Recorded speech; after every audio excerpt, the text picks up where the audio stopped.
कैसे हैं सब? आई होप सब पढ़ रहे हैं, तैयारी कर रहे हैं अच्छे से। स्पेसिफिकली क्लास 12th के बच्चे, आप लोगों के एग्जाम्स होपफुली स्टार्ट होने वाले होंगे अब इन दिस मंथ, सितंबर के मंथ में, या कईयों के हो चुके होंगे, ठीक है। एंड इवन इफ आपके एग्जाम हो रहे हैं, चल रहे हैं, और आपका अभी पॉलिटिकल साइंस का पेपर नहीं हुआ है, so this series and whatever we are learning as per the exam pattern, ठीक है। मैंने 1 मार्क के क्वेश्चन की सीरीज के लिए भी मैंने बनाए थे for all the class 11th, although वो था 11th के लिए, लेकिन the type of questions were almost the same for class 12th as well, ठीक है। तो उसको आप एक बार व्यू कर सकते हो। एंड जो तरीका मैंने आपको बताया कि किस तरीके से उनको आप सॉल्व करो या किस तरीके से you should go by them, वो भी ऑलमोस्ट सेम है, ठीक है। तो there is not major difference. हाँ, ऑब्वियसली 12th क्लास के बच्चों को स्पेशली अपने 1 से 20 मार्क्स के लिए बहुत ज़्यादा मेहनत करने की ज़रूरत है, बिकॉज अभी तक जो पैटर्न चलता आ रहा है वो सिर्फ 5 क्वेश्चंस थे 1 मार्क के, so students didn't used to get that tense for those 5 mark questions, right? You know what I mean, right? तो अब जब आपके नंबर बढ़ गए हैं, 20 मार्क्स के हो गए हैं, so obviously you have to worry more about those 20 marks. तो इसलिए और ये भी मैं आपको स्पेसिफिकली बता चुकी हूँ कि किस तरीके के वो MCQ हो सकते हैं, क्या पैटर्न हो सकता है, एनालाइज करना, अंडरस्टैंड करना, उसको अप्लाई करना, एप्लीकेशन, ये सब चीज़ें मैं आपको फॉर्म बता चुकी हूँ। मैंने फर्स्ट वीडियो भी बनाई थी for all the class 12 students 1 mark के क्वेश्चंस की, राइट। और जो तरीके हैं, फॉर्म अलग है और तरीके अलग होते हैं, तो जिस तरीके से आप उन 1 मार्क क्वेश्चंस को गो थ्रू कर सकते हो वो आपको मैंने बताया हुआ है। That was specifically dedicated actually for class 11th students, लेकिन the pattern goes the same for class 12th as well, तो आप उसको फॉलो कर सकते हो। उसके अलावा अगर आपको फिर भी कोई डाउट लगे, then I am here, you can ask me in the comment section, आप मुझे मेंशन कर सकते हो।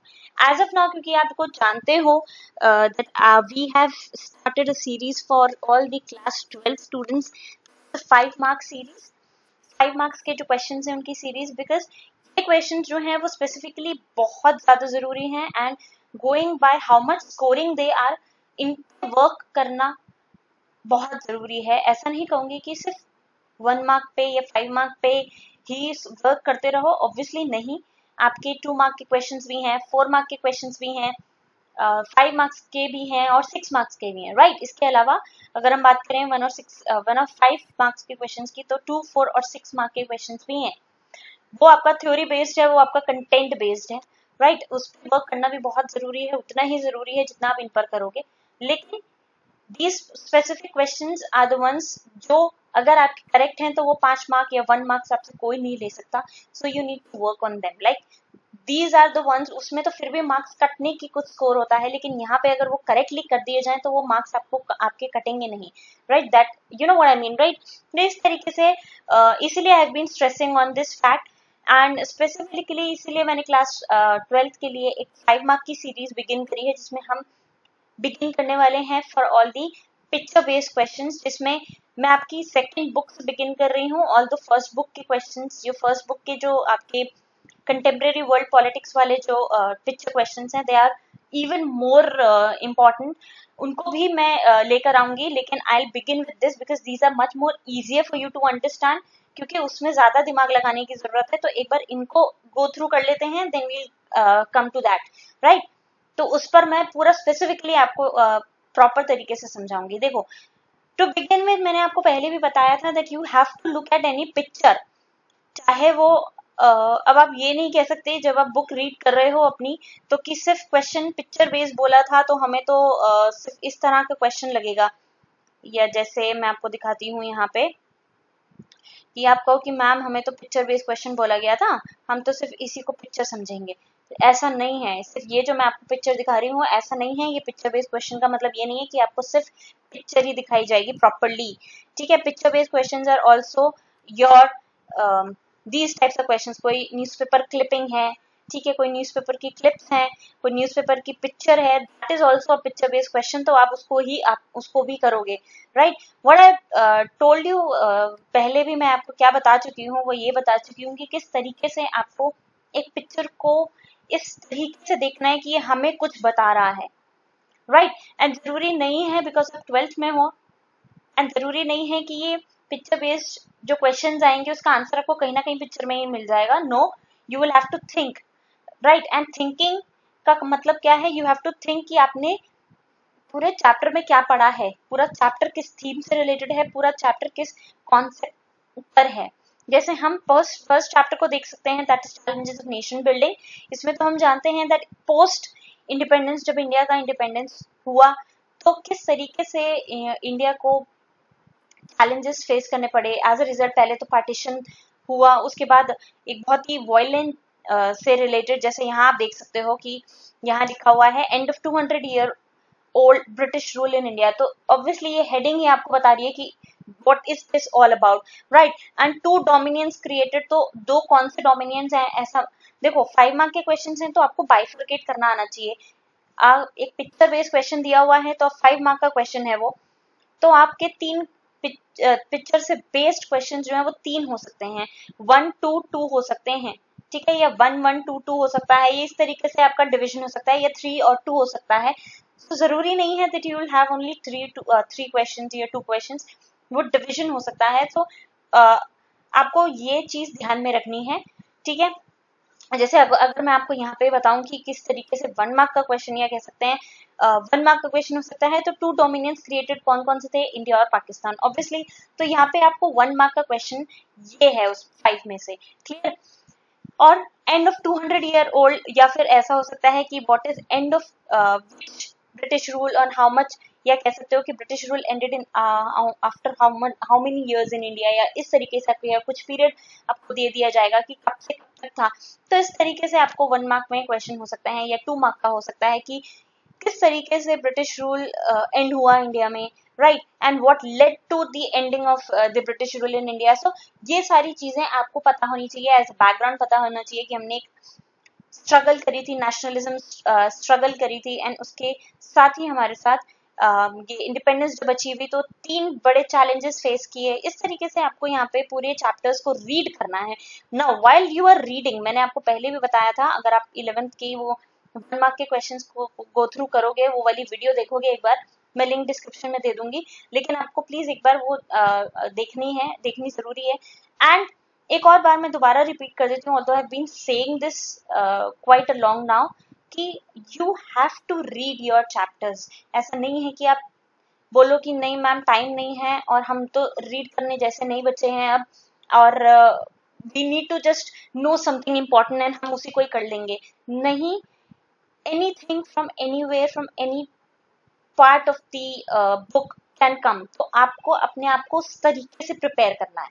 सो you have to read your chapters. Now while you are reading your chapters, मैंने 1 मार्क के क्वेश्चंस के लिए भी यही बताया था कि आप रीड करते वक्त अंडरलाइन करते रहो, साथ ही साथ में जैसे पिक्चर बेस्ड है आपके लिए तो बहुत जरूरी है for all the class 12 students कि जो पिक्चर बेस्ड क्वेश्चन साथ साथ आ रहे हैं, जैसे आप पूरा चैप्टर रीड कर रहे हो, आप साथ में देखो कि पिक्चर बेस्ड क्वेश्चन कौन सा आया, और उस पिक्चर बेस्ड क्वेश्चन से आप क्या क्वेश्चंस बन सकते हैं, राइट। कुछ चीजों को अंडरलाइन कर लो।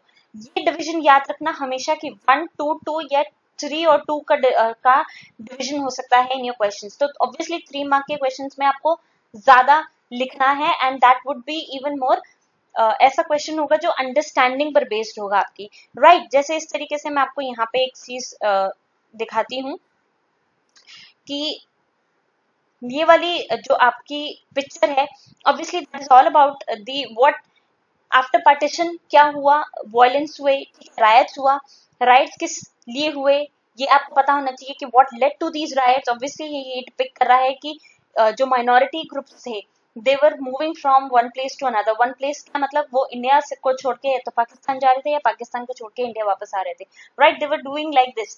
तो ये जो माइनॉरिटी सेक्शंस है वो कौन सी कास्ट हो सकती है, वो कौन से कैटेगरी के लोग थे, उस पर्टिकुलर रीजन में कौन सा कह सकते हो रिलीजियस कम्युनिटी, या कौन सा एक कास्ट जो है वो माइनॉरिटी में था उस टाइम पे। तो इस तरीके से आप उस रीजन में स्पेसिफिकली पूरे वर्ल्ड में नहीं कह रही हूँ या पूरी सॉरी कंट्री में नहीं कह रही हूँ, बट उस एरिया में स्पेसिफिकली। तो ये इस तरीके से आपको रीड करना है। तो ये अगर आप जैसे ऊपर रीड करोगे ना, कॉन्सिक्वेंसेस ऑफ पार्टीशन, ऑब्वियसली तो जैसे आप यहाँ देख सकते हो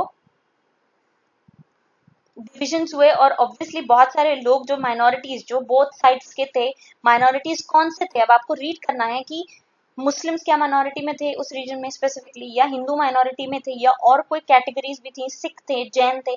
तो इस तरीके से आपको यहाँ पे रीड करते चलना है, and what were the consequences, उसके बाद क्या हुआ that led people to flung their houses, उनको छोड़ के जाना पड़ा, ऐसी क्या इंसिडेंसेस हुए कि वायलेंस हुआ, people were attacked in various places, majority जैसे हिंदू मेजोरिटी है तो वहाँ पे माइनॉरिटी सेक्शंस उनको अटैक कर रहे हैं, या वाइस वर्सा। इस तरीके से आपको the women were raped, these children were killed, right, इस तरीके से आपको यहाँ पे चीजों को मेंशन करना होगा, साथ ही साथ में लेके चलना है। ये नहीं कि आप एक पिक्चर है, ये मैगजीन नहीं है कि आप पिक्चर को अवॉइड करते चलोगे। Please go by the reading. Read करते हो तो आप यहाँ पे ऊपर साथ साथ लिखते चले जाओ कि यहाँ पे ये हमने रीड किया, ये इसका पॉइंट है, राइट। सो आप जब वापस से दोबारा रीड करोगे ना, once again if you read your chapter, तो आपको पता है कि आपको इस पिक्चर में क्या चीजों को फोकस में रखना है while you are going through this picture, right. तो मेरा आपको सजेशन यही होगा। और अगर आप ये कहो कि मैम ये तो हमें भी पता है, तो फिर बेटा और कोई ट्रिक नहीं है, there is no shortcuts to success. आपको मेहनत करनी पड़ेगी पूरे अच्छे से, राइट। क्यों मैं अगेन रिपीट कर रही हूँ, आप क्लास 12th में हो। Class 12th is not a smaller class, बहुत छोटी क्लास नहीं है, ठीक है। ये आप पिक्चर बेस्ड क्वेश्चंस में कुछ भी लिख के आ जाओगे तो हो जाएगा नहीं, आपको पूरी अंडरस्टैंडिंग, पूरा कॉन्सेप्ट क्लियर होना चाहिए। तो यहाँ ऑब्वियसली आप यहाँ पे देख सकते हो कि इस तरीके से ये दिखा रहे हैं। देन आपको यहाँ पे भी देखना है, साथ ही साथ में I would definitely ask you to please go and read कि पिक्चर के नीचे जो इन्फॉर्मेशन दी गई है वो क्या है, उसको भी पूरे पूरे से याद रखो। And if there is any date given, तो वो भी आपको पूरा पूरा तरीका से पूरे पूरे अच्छे से याद रखना है।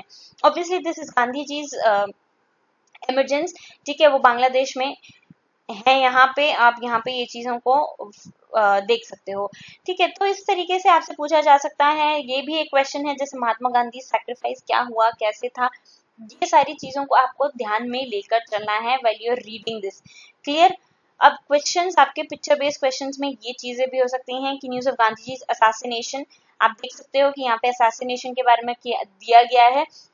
गो एंड इफ अगर आपको यहाँ पे समझ नहीं आता है तो go and Google it out, Google करो, जो इन्फॉर्मेशन मिलती है यहाँ लिखो, और साथ ही साथ में आपको मीनिंग भी पता होना चाहिए वर्ड्स का। ऐसा नहीं है कि आप किसी भी कोई भी चीज बहुत ही प्लेन सिंपल लैंग्वेज में लिख दोगे, you need to know what specific words you have to write, right. And उसके अलावा साथ साथ में आप ऑब्वियसली आपको उसका मतलब पता होना चाहिए, तभी आप उसको उस वर्ड को यूज कर पाओगे किसी जगह पे। So go and find your meanings specifically, clear. तो ये सारे कॉन्सेप्ट्स मैंने आपको पहली बुक के मैंने बता दिए हैं, मैप पे भी हम आएंगे, but as of now I just want you to go through all these. देखो Sardar Patel with the Nizam of Hyderabad, अब ये हैदराबाद के निजाम से सरदार पटेल क्यों मिले, आपको पता है कि कुछ स्टेट्स थी जो इजीली इंडिया में मर्ज नहीं हुई।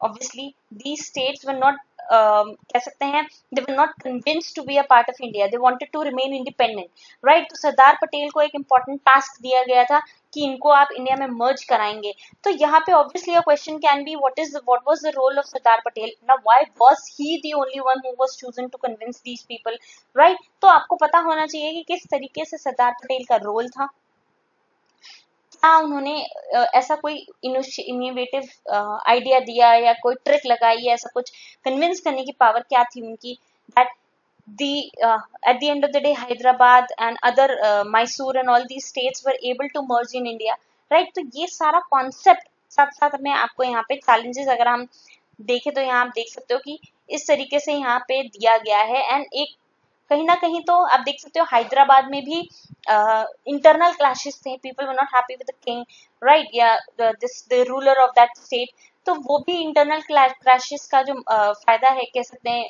गवर्नमेंट ने उठाया to include the state into the union, right. इस तरीके से आपको यहाँ पे पता होना चाहिए। एंड ऑब्वियसली सरदार पटेल का role is very important. Clear?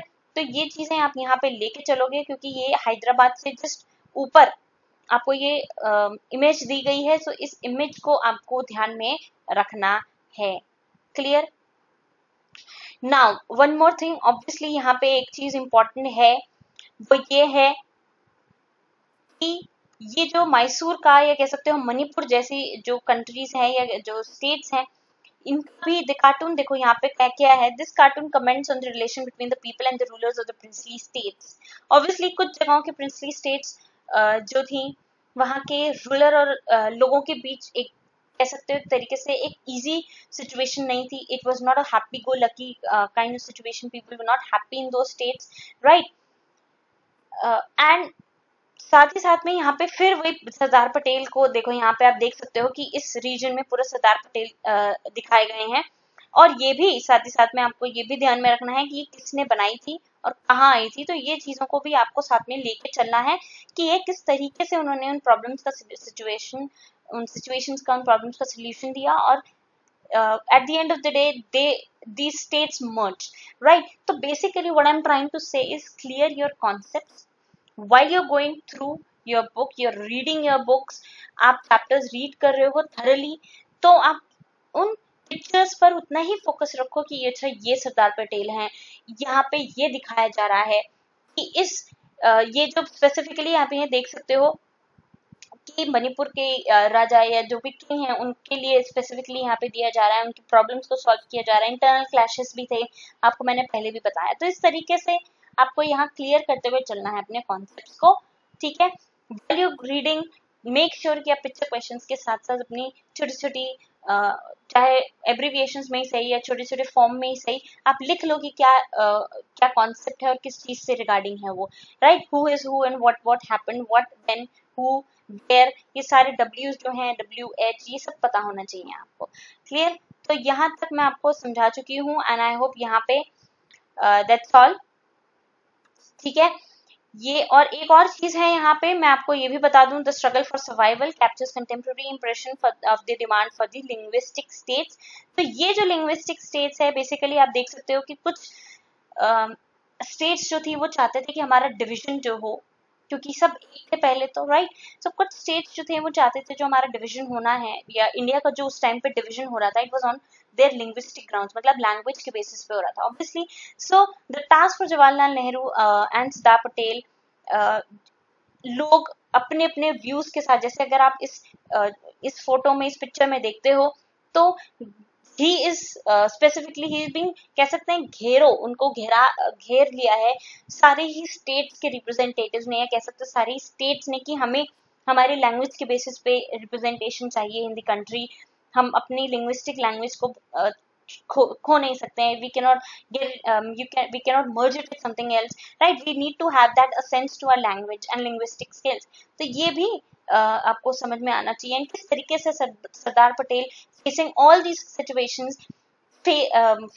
situations came up to solutions, right? किस तरीके से उन्होंने इन चीजों को किए, तो ये सारे कॉन्सेप्ट यहाँ हैं कि आप, और साथ ही साथ में एक सबसे बड़ा जो कॉन्सेप्ट है या एक तरीका है जो मैं आपको समझाऊं, वो ये है कि ये चीज रीड करो। अब जब अपने पिक्चर क्वेश्चंस को देख रहे हो, कि ये रीड करो कि क्या पिक्चर को थरली, जब मैंने कहा कि रीड करो, देखो, तो ये देखना जरूरी है कि पिक्चर में क्या कोई हिंट दिया गया है, कुछ मेंशन है, कोई वर्ड लिखा है, राइट? जैसे हम यहाँ देख सकते हो महा गुजरात, या यहाँ पे और चीजें देख सकते हो आप लिखी हुई हैं, राइट? तो ये आपको रीड करना है एंड देन उससे आपको समझना भी है, कॉन्सेप्ट को अपने क्लियर करते चलना है, और इन सब चीजों को भी ध्यान में रखना है कि कैसे मैं इसको कर सकता हूँ, राइट? तो this is all about your first chapter, ठीक है? ये भी मैं आपको बताऊंगी, and that is all for this specific chapter.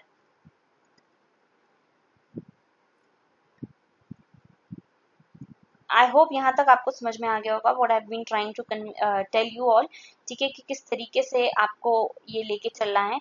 और अगर मैं इस चैप्टर के इम्पोर्टेंट पिक्चर्स की बात करूं, तो definitely it will be 1, definitely your one first picture definitely will be, wait, let me just go through it. देखो ये the first one that is of utmost importance. अगर मैं आपको इस स्पेसिफिक चैप्टर से बताऊं तो पहली क्वेश्चन, पहली important picture is this, right. साथ ही साथ में the next one is this, definitely for sure, clear. And the third one that I will tell you, and the last one from this chapter specifically is this. ठीक है, clear. यहाँ आप देख सकते हो कि ये जो state organisation commission, reorganisation commission बनाई गई थी, राइट. इस बच्चे को अगर आप देखते हो तो ये वो स्टेट रीऑर्गेनाइजेशन कमीशन है. एंड ये जो लिंग्विस्टिक कैटेगरी है या जो लिंग्विस्टिक डिमांड है स्टेट्स की, वो उस पर हावी होती जा रही है. इस तरीके से इसको दिखाया जा रहा है, क्लियर. तो ये आपको ऐसे समझना है. तो जैसे मैंने आपको बताया SRC, तो ये आपको पता होना चाहिए कि स्टेट रीऑर्गेनाइजेशन कमीशन है. तो इस तरीके से आपको कॉन्सेप्ट्स को क्लियर करना है और साथ ही साथ में रीड करना है पूरे चैप्टर्स को, साथ ही साथ में पूरे पिक्चर्स को स्पेसिफिकली कि क्या बताने की कोशिश हो रही है, clear. While you are reading, जैसे यहाँ पे कुछ लिखा हुआ है, नीचे कुछ लिखा हुआ है, तो while you are reading this, तो आपको पता होना चाहिए कि किस बारे में क्या कितना है. जैसे coaxing the Jenny pact asked if the state reorganization commission could contain genic of linguism, तो obviously linguistic liberty या linguistic जो identity है लोगों को वही चाहते थे. तो इस तरीके से आपको यहाँ पे इन चीजों को करते हुए चलना है. I hope I've been able to clear your doubts and I've been able to provide you with solutions. And if you still have certain doubts, you can ask me in the comment section. I'll definitely solve them for you. Next chapter लेकर आऊंगी मैं. उस chapter में specifically मेरे हिसाब से तो कुछ ज्यादा पिक्चर्स है नहीं, लेकिन जो भी है हम because it's a series, so I will come up with the next chapter as well. और हर चैप्टर में मैं आपको ये बताऊंगी कि कैसे उन पिक्चर्स को आपको रिकॉग्नाइज करना है और कैसे उनको सॉल्व करना है, किस तरीके के क्वेश्चंस उससे फॉर्म हो सकते हैं. अगर मैं इस पिक्चर की बात करूं तो व्हाट वाज SRC, कब आया, 1 मार्क में हो सकता है. व्हाट वाज इट रोल, ये हो सकता है. What do you understand by linguistic liberty, तो ये आपके क्वेश्चन हो सकते हैं. इस तरीके से आपको अपने कॉन्सेप्ट्स को क्लियर करना है. अगर आपको पता नहीं SRC क्या है तो आप कर नहीं सकते. अगर आपको नहीं पता कि वो कब आया तो आप नहीं कर सकते, राइट. इसलिए I have been asking you to read the chapter and relate your chapter with whatever pictures you have been given. उसको रिलेट करते चलो, यहाँ पे हल्का पढ़ते वक्त लिख लो साथ में कि कैसे क्या है, clear. I hope you benefited from it actually. So this is it for the first one, and I'll come with the next video very soon, right? So till then, stay tuned, stay connected everyone, and if you like the video, please hit the like button and subscribe to the channel for more updates. Thank you.